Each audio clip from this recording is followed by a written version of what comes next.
मोटी सी रकम दे दो और फिर कितने भी सच्चे बयान देते रहो, माने नहीं करेगा।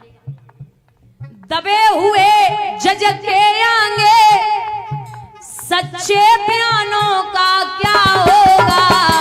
दादा रिश्वत लेंगे आई जी तो चौकी थानों का क्या होगा।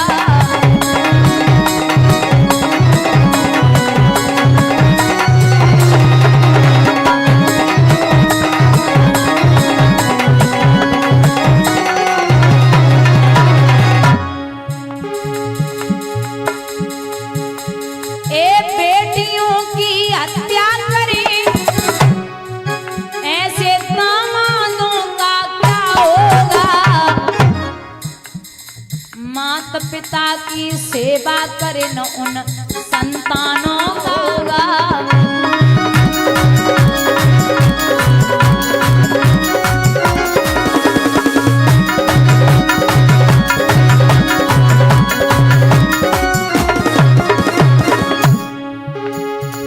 जानकार दगा करे, जानने वाला अगर दगा करने लगे, जानकार ही दगा करे उन अनजानों का क्या होगा। मुंह पे भलाई और पीछे बुराई ऐसे सम्मानों का क्या होगा।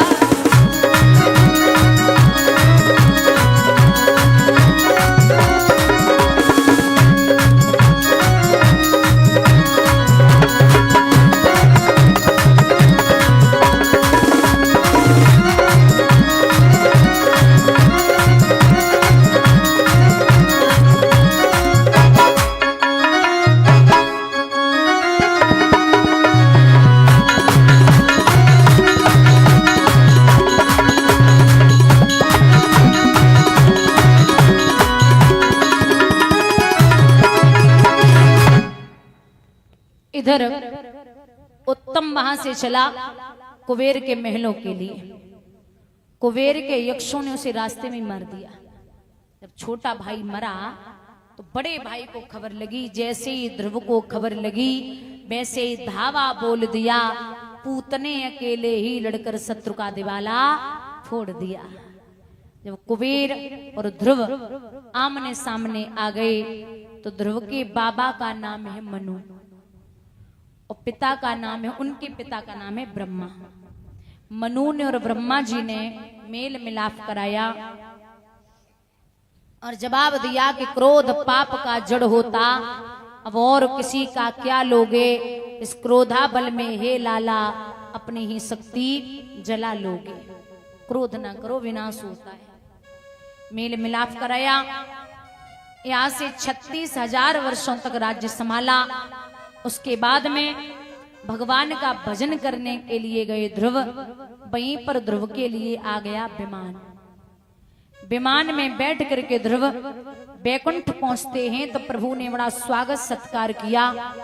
वहीं उत्तरी दिशा में स्थापित कर दिया, जिसे हम और आप बोलते हैं ध्रुव तारा। जिस व्यक्ति को 6 महीने से ध्रुव तारा दिखाई न दे तो समझ लेना उसकी मौत नजदीक आ गई। स्वागत सत्कार किया, वहीं स्थापित कर दिया। आप सोचिए, इतने बड़े तेजस्वी, इतने बड़े विद्वान, इतने बड़े तपस्वी, छोटे छोटे बच्चे भक्त बने भगवान के। ये ध्रुव की तपस्या पूर्ण की गई। आइए इधर प्रियव्रत जो राजा उत्तानपाद के छोटे भैया थे, उनके वंश में एक राजा हुए हैं जिनका नाम था भरत। ये वो वाले भरत हैं जिनके नाम से इस देश का नाम भारत देश पड़ा है, भारतवर्ष।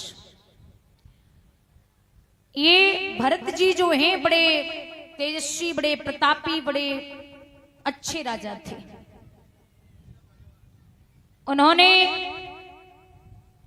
भरत जी ने सब कुछ राजगद्दी संभालने के बाद भगवान का भजन करने के लिए निकले घर से।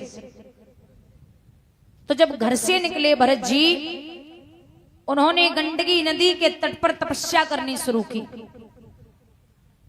ये 1000 माला डेली करते थे, 1000 माला करते थे डेली। एक दिन ये माला पे ही ऐसे बैठे हुए भजन कर रहे थे, तब तक इन्होंने क्या देखा, एक गर्भावस्था में हिरनी, उसको एक शेर ने चपेटा। शेर खाने के लिए दौड़ा तो भैया हिरनी अपनी जान बचा करके जल में गिरी, नदी में। उसने प्रसव पीड़ा में एक बालक को जन्म दे दिया, हिरण को। हिरण को जन्म दिया, हिरनी मर गई। शेर वापस गया तो भरत जी ये सब दृश्य देख रहे थे। भरत जी ने उस हिरण के बच्चे को जल से बाहर निकाला, आंख से तपाया, स्नान ध्यान कराया, उसे दूध पिलाया। सुनिए, किसी की रक्षा करना प्राणों की बहुत अच्छी बात है, अच्छी बात है। आप किसी के ऊपर कृपा कर रहे हैं, आप किसी को बचा रहे हैं, बहुत अच्छी बात है। लेकिन आपके उसके प्रति आप अधीन हो रहे हैं, आसक्त हो रहे हैं, ये बहुत गलत बात है। मैंने आज दिन तक व्यास पीठ पे बैठ के कभी ये नहीं बोला कि आप धन कमाना बंद कर दो। क्यों कर दो? गीता में उपदेश देते समय अर्जुन से भगवान ने ये नहीं कहा कि आप राजा मत रहो।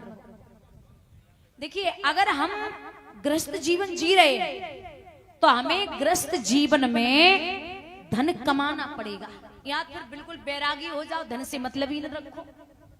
और अगर गृहस्थ जीवन जियोगे तो बच्चों की फीस, घर का बिल, सब्जी, ये सब कौन लाएगा? धन तो कमाना पड़ेगा। धन कमाइए, लेकिन धन के प्रति आसक्त नहीं होना है।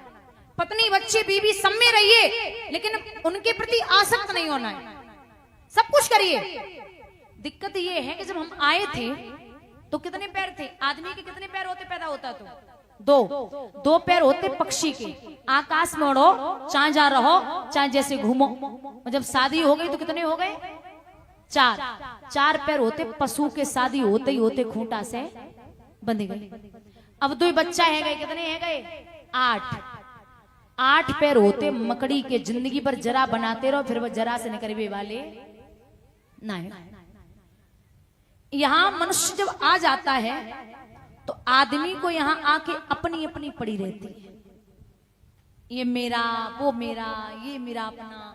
एक जेलर ने 2 घंटे के लिए जेल की खिड़की खोली, और छोटी सी खिड़की, जवाब दिया जितने भी कैदी यहां से निकल जाएंगे 2 घंटे में, वो हमेशा के लिए रिहा हो जाएंगे। खिड़की खोली गई, पहला निकला, दूसरे ने खींच लिया। बोले कहां जा रहा? मेरा नंबर है।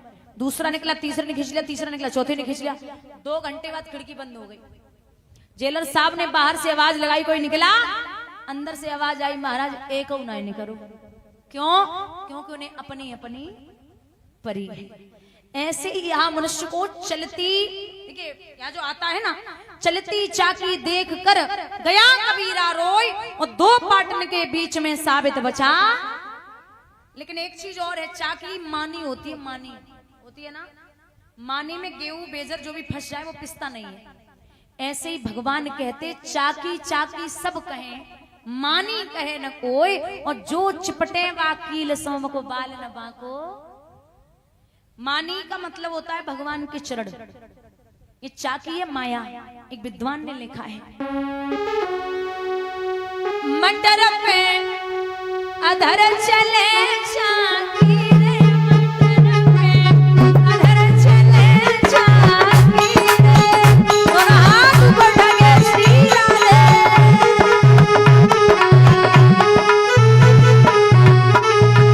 ए भैया, ये माया की चाकी तीनों लोग